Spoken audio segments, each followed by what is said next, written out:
Les États-Unis, et seulement les États-Unis, sont capables de détruire l'installation nucléaire clé de l'UNRWA appelée Fordo 1. À en juger par les déclarations de Trump et le déploiement de bombardiers lourds américains dans la région du Moyen-Orient, il semble que les États-Unis s'y préparent justement.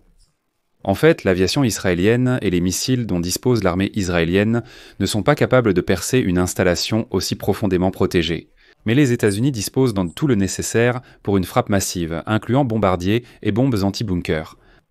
Dans cet épisode, nous allons discuter en détail de ce que l'on sait sur le site nucléaire de Fordo en Iran. Pourquoi la destruction de ce site est-elle déterminante pour l'issue de la guerre entre l'Iran et Israël, et Donald Trump, qui a appelé l'Iran à capituler, est-il vraiment prêt à entrer dans cette guerre ? Je suis Alexei Petchii.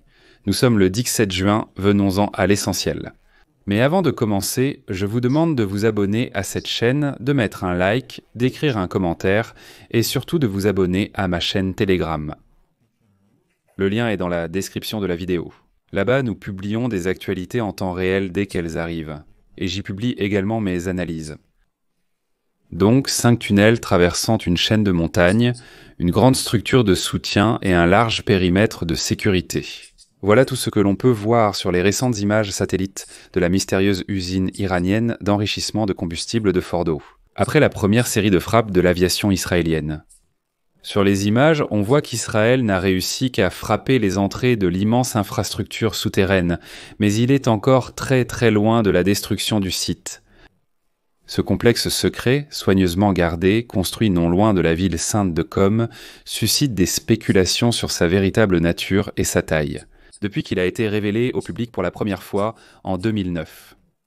La majeure partie de ce que nous savons sur ce site provient de documents iraniens volés il y a de nombreuses années par les services de renseignement israéliens. Ses principales salles se trouvent à une profondeur de 80 à 90 mètres sous terre, ce qui les rend protégés contre toutes les bombes aériennes israéliennes connues, rendant la destruction de ce site par voie aérienne pratiquement impossible, du moins pour l'armée de défense d'Israël. Pendant que la direction iranienne se remet d'une série de frappes israéliennes dévastatrices. Certains analystes affirment que c'est précisément à Fordo que l'Iran pourrait rapidement retraiter ses stocks d'uranium enrichi et fabriquer rapidement une bombe nucléaire, parce qu'il comprend que le régime pourrait prendre fin. Ces derniers jours, Israël frappe cette installation. Cependant, selon l'Agence internationale de l'énergie atomique, jusqu'à présent, il n'a soit pas voulu, soit pas pu endommager ce site. Oui, il y a eu des frappes, mais même causer des dégâts importants n'a pas encore été possible. Téhéran a longtemps affirmé que les objectifs de son programme nucléaire étaient exclusivement pacifiques, bien que Fordo se soit retrouvé au centre de l'attention concernant les ambitions de l'Iran. La taille et la configuration de cette installation ne sont pas compatibles avec un programme pacifique, a déclaré à l'époque le président américain Barack Obama. Déjà en 2009, lorsqu'il a révélé au monde l'existence du site nucléaire de Fordo avec le président français de l'époque Nicolas Sarkozy et le premier ministre britannique Gordon Brown. Quelques jours seulement avant la déclaration d'Obama, sachant manifestement que les agences occidentales avaient découvert ce site, l'Iran a informé l'Agence internationale de l'énergie atomique de son intention de construire une nouvelle installation d'enrichissement de combustible. Mais en réalité, la construction à Fordo était alors déjà en cours depuis de longues années. Téhéran a alors rejeté toutes les accusations, mais les condamnations, même de la part de l'allié russe, et l'inquiétude exprimée par la Chine lui ont laissé peu de marge de manœuvre. On sait que les États-Unis et leurs alliés n'ont pas donné de détails sur la date de début de la construction du site de Fordo, mais des images satellites historiques accessibles au public montrent des travaux sur le site dès 2004. Sur les photos, on peut voir 2 structures carrées blanches à l'endroit où se trouvent aujourd'hui les entrées du tunnel. Donc nous pouvons supposer qu'à ce moment-là, des travaux souterrains étaient déjà en cours. L'Agence internationale de l'énergie atomique déclare qu'elle dispose de photos supplémentaires, montrant la construction dès 2002. Fordo est en réalité un projet qui a commencé pendant ce que nous appelons le programme de développement d'armes nucléaires. Au début des années 2000, l'idée était que les Iraniens produiraient de l'uranium de qualité militaire dans cette usine et qu'ils obtiendraient ça de l'uranium faiblement enrichi à partir du programme nucléaire civil en Iran. En 2009, la grande structure de soutien extérieur était déjà entièrement construite, et à cette époque, les travaux de terrassement se poursuivaient pour créer une cheminée de ventilation qui est essentielle à la circulation de l'air dans cette installation. Cette cheminée a ensuite été dissimulée et camouflée, ce que montrent également des images ultérieures. Dans une lettre d'octobre 2009, Téhéran a expliqué à l'Agence internationale de l'énergie atomique que la décision de construire l'installation sous terre avait été prise en raison des menaces d'attaque militaire contre l'Iran. Il a ajouté que Fordo servirait d'option de réserve pour l'usine voisine de Natanz, qui, selon les affirmations, faisait partie des cibles menacées par des attaques militaires. À cette époque également, l'Iran a informé l'Agence internationale de l'énergie atomique que le site pouvait accueillir jusqu'à 3000 centrifugeuses, ce qui constitue un message assez inquiétant, étant donné que tout cela pourrait servir à la fabrication d'armes nucléaires. Quelques années plus tard, il semblait qu'une solution avait été trouvée. Les dangers provenant de Fordow ont été en grande partie éliminés grâce au plan d'action global commun, ce qu'on appelait l'accord nucléaire iranien qui exigeait de l'Iran de retirer les 2/3 des centrifugeuses à l'intérieur du site, ainsi que tous les matériaux nucléaires, après que tout type de travail de ce genre ait été interdit sur le site. Mais l'essentiel, c'est les 2/3, pas toutes les centrifugeuses. Même dans cet accord, on avait promis à l'Iran la levée des sanctions, la prospérité économique en échange de l'abandon de son programme nucléaire. Mais, comme vous le voyez, on a quand même permis à l'Iran de garder 1/3 des centrifugeuses, ce qui était déjà une bombe à retardement. En fait, l'Iran n'a jamais vraiment renoncé à l'idée d'acquérir l'arme nucléaire. Mais même cette avancée a été progressivement annulée lorsque le président américain Donald Trump s'est retiré de l'accord nucléaire en 2018. À ce moment-là, le régulateur nucléaire de l'Agence internationale de l'énergie atomique a indiqué que l'Iran enrichissait de l'uranium à 60% dans le site nucléaire souterrain de Fordo. C'est précisément là qu'environ 1/3 des centrifugeuses existantes avaient été laissées en 2015. Le Premier ministre israélien Benjamin Netanyahou a rendu publiques des informations supplémentaires sur le site. En 2018, après que les services de renseignement de son pays ont saisi plus de 55 000 documents de ce qu'Israël a appelé les archives atomiques de l'Iran. Parmi les documents se trouvaient des plans détaillés de Fordo et des informations sur ses objectifs, à savoir produire de l'uranium de qualité militaire dans le cadre du programme d'armes nucléaires iranien, au moins pour 1 ou 2 ogives nucléaires par an. Et déjà à cette époque, les experts américains et israéliens qui travaillaient avec les documents iraniens déclaraient qu'en réalité, du point de vue iranien, aucune incohérence n'était visible. Il était clairement indiqué dans les documents comment l'Iran, qu'il y ait eu un accord ou non, développait délibérément son programme nucléaire non pacifique, précisément sur le site de Fordo. Il est intéressant de noter qu'à l'époque, l'Iran affirmait que les documents volés par les services de renseignement israéliens étaient tout des faux. Mais aux États-Unis, après avoir étudié les 55 000 pages de documents, ils ont conclu qu'il était impossible d'inventer cela et que tous les faits étaient confirmés sur le terrain. À l'époque, le vice-ministre iranien des Affaires étrangères, Abbas Araghchi, a qualifié les révélations et les commentaires de Netanyahou d'enfantins et de ridicules. Le secrétaire d'État américain Mike Pompeo a affirmé que les États-Unis connaissaient ces documents depuis un moment et les jugeaient authentiques. Mais pourquoi est-il si difficile de détruire le site nucléaire de Fordo ?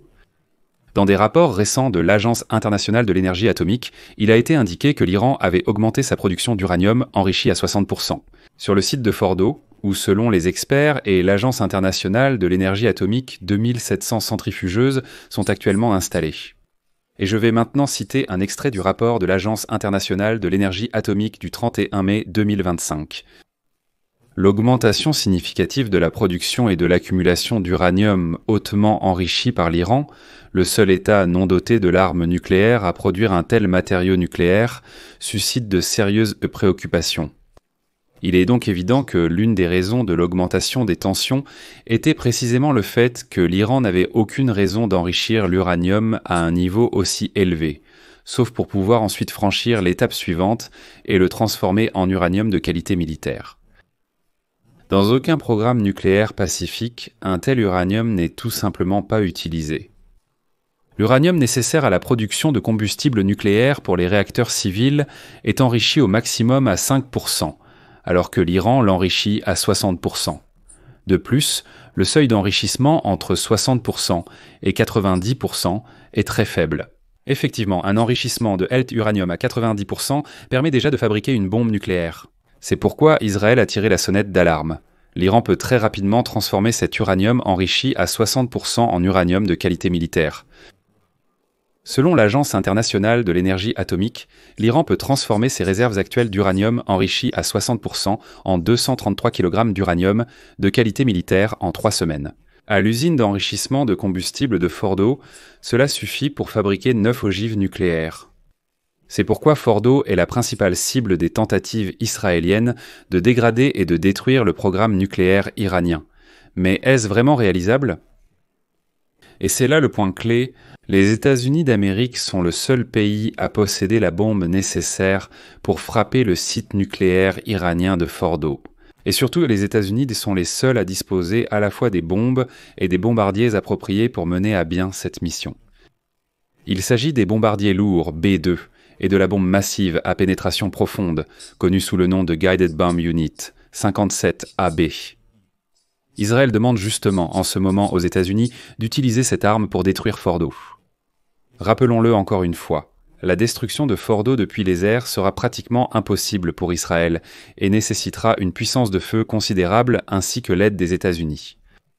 Et ici, certains experts doutent déjà que les bombes pénétrantes américaines Guided Bomb Unit 57 puissent l'atteindre, car elles ne pénètrent qu'à environ 60 mètres de profondeur, alors que Fordo se trouve à environ 80 mètres de profondeur. De plus, seuls les bombardiers furtifs B-2 de l'États-Unis Air Force peuvent transporter les bombes Guided Bomb Unit 57, ce dont Israël ne dispose pas, même si les États-Unis lui fournissaient ces bombes. Bien que s'il y a plusieurs bombes Guided Bomb Unit 57B, et s'ils attaquent massivement la cible, il y a de bonnes chances de pénétrer à l'intérieur du site de Fordo. Mais il existe une autre option qu'Israël a apparemment essayé de mettre en œuvre. Israël pourrait probablement détruire les entrées de ces tunnels et, bien sûr, détruire ce système de ventilation. Autrement dit, si Israël détruit les tunnels et l'alimentation électrique, il faudrait des mois avant que Fordo puisse vraiment fonctionner à nouveau. Mais cela reste une solution temporaire, et elle doit probablement être accompagnée d'une restructuration politique du système iranien afin d'empêcher que les nouvelles autorités ne veuillent restaurer ce site nucléaire de Fordo. Mais il est également important de prendre en compte que, malgré son rôle crucial dans le programme nucléaire iranien, Fordo n'est qu'un seul morceau du puzzle. Même si l'on détruit le site nucléaire de Fordo, ce n'est pas la fin. Je vais expliquer pourquoi. Parce qu'on ne sait pas vraiment combien de sites nucléaires l'Iran possède, combien de centrifugeuses il a, ni où elles pourraient encore être cachées. Parce que dans le dernier rapport de l'Agence internationale de l'énergie atomique, il est indiqué que la mission de l'agence a découvert il y a plusieurs années des traces de matière nucléaire sur au moins 3 autres sites qui, à première vue, n'ont aucun lien avec le programme nucléaire. C'est pourquoi, malheureusement, la résolution de cette question est très, très compliquée et, comme nous le comprenons maintenant, toute l'attention s'est bien sûr concentrée sur le site de Fordo. Il est clé, mais sa destruction seule ne résoudra absolument pas le problème. C'est pourquoi, en ce moment, en Israël, on parle autant de l'élimination de toute la haute direction iranienne, ou, pour être précis, de la haute direction de la République islamique d'Iran, c'est-à-dire du régime des ayatollahs. C'est l'objectif clé. Je mets donc ici des points de suspension. Laissez vos commentaires et conclusions sous cet épisode, abonnez-vous, activez les notifications et mettez un like.